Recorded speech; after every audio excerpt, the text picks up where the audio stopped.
Good morning to all. Today we're going to see about departmentation in principles of management. What is departmentation?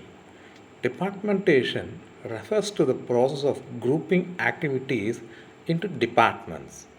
Departmentation is the process of grouping of work activities into departments, divisions, and other homogeneous units.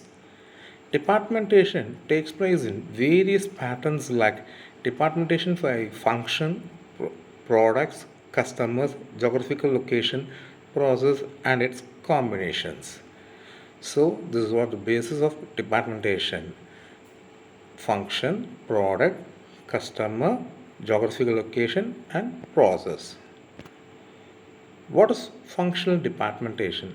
Functional departmentation is a process of grouping of activities by functions performed. Activities can be grouped according to the work done. See, for an example, a company will have a CEO, Chief Executive Officer. Below him, the various departments will be there. I'm taking five departments for our consideration.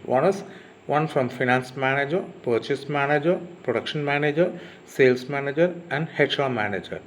Finance manager who will take care of the financial need of the company, and he will calculate how much of money required for by the purchasing of raw materials for the needed for the production department, and how much money needed to pay for the employees working in the organization. And similarly, purchase manager will decide how much of quantity to be purchased for based upon the orders, local orders or export orders.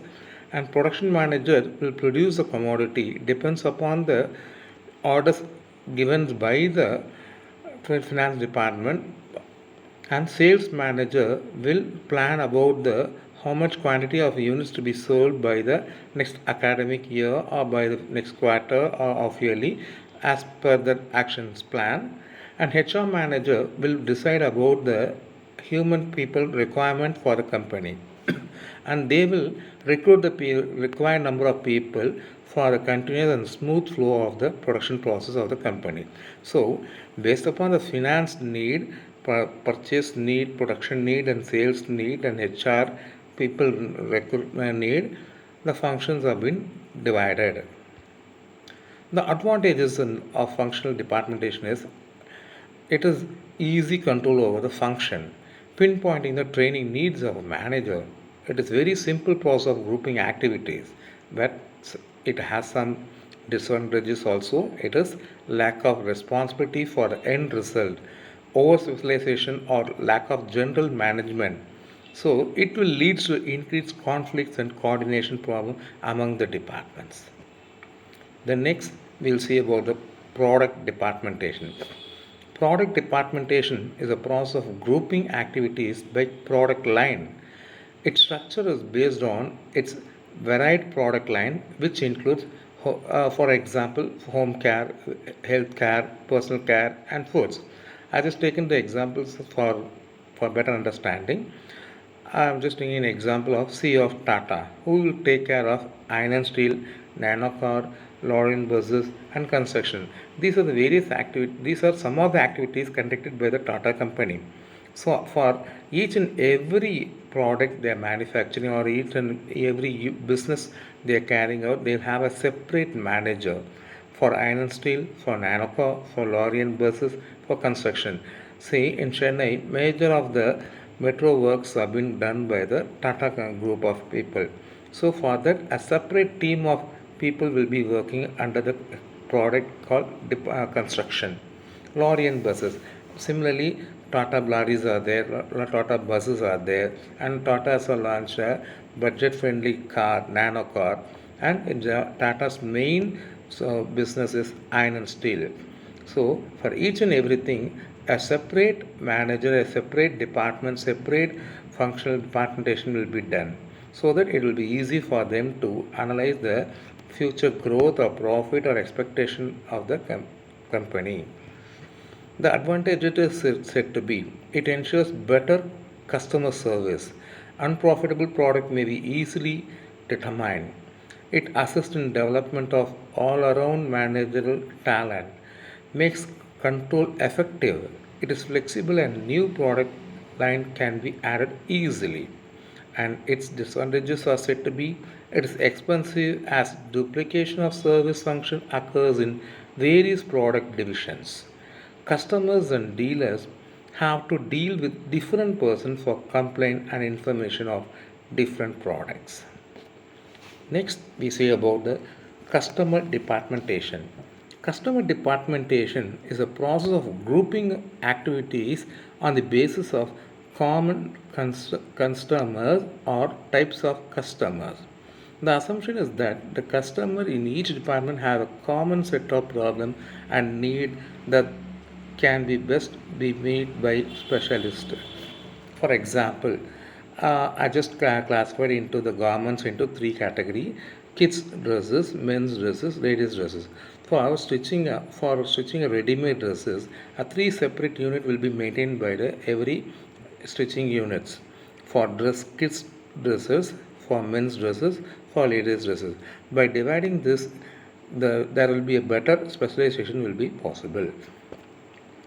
The advantages are said to be it focused on customers who are ultimate suppliers of money.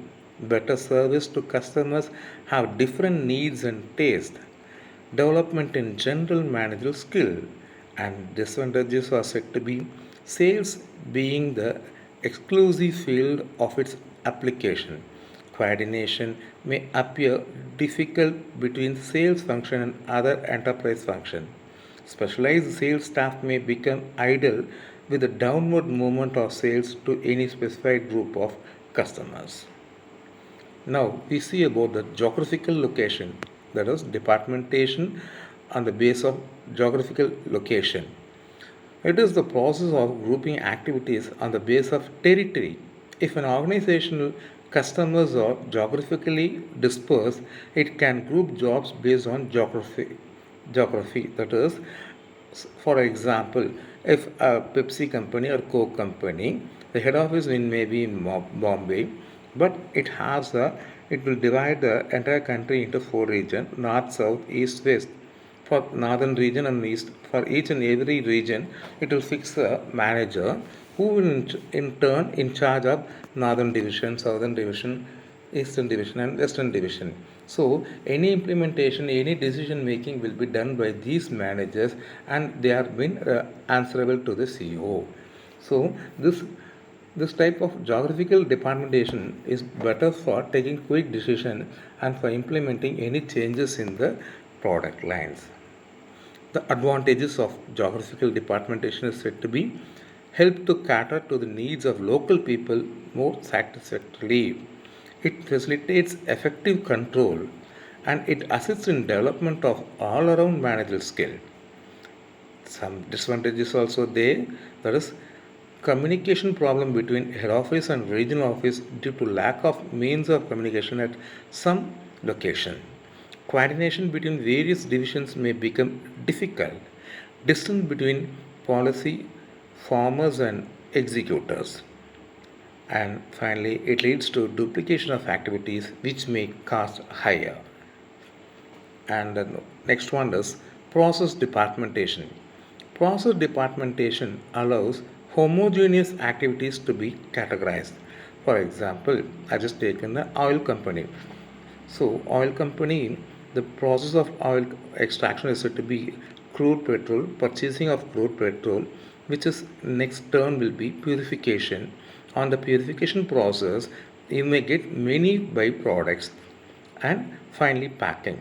So, what do you mean by purification product byproduct? Purification is separating the purifying the crude petrol.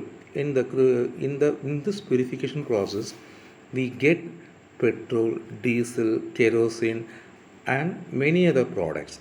So these are the things called as byproducts, and each has to be packed separately. So we will get very many products on this purification process. Similarly, an milk company on purification or processing stage only, it will separate the milk into various other byproducts. And let's see about the advantages and disadvantages. Advantages: oriented towards end result, professional identification is maintained, pinpoints product profit responsibility is possible. The disadvantages are conflict in organization authority exists, possibility of disunity of command, and it requires manager effective in business human relations. And finally, we see about the matrix departmentation. According to the situation, pattern of organization varies from case to case. For example, a large hospital could have an accounting department, surgery department, marketing department, and a satellite center project team. See, for a hospital need only doctors and nurses to cure the patient, to to cure the illness, but it has a accounting department for maintaining the accounts, and it has a separate marketing department for the for reaching its new branches to among the people. So the advantages of matrix departmentation is it is effectively manage large complex tasks and effectively carry out large complex tasks easily. So that is effectively and efficiently it will carry out the large complex task in an easy manner. And similarly, the disadvantages are said to be the matrix departmentation requires high level of coordination. Conflict between bosses arises at frequent level, and it requires high level of manager skills for the smooth functioning of the organization. Yes, thank you, students.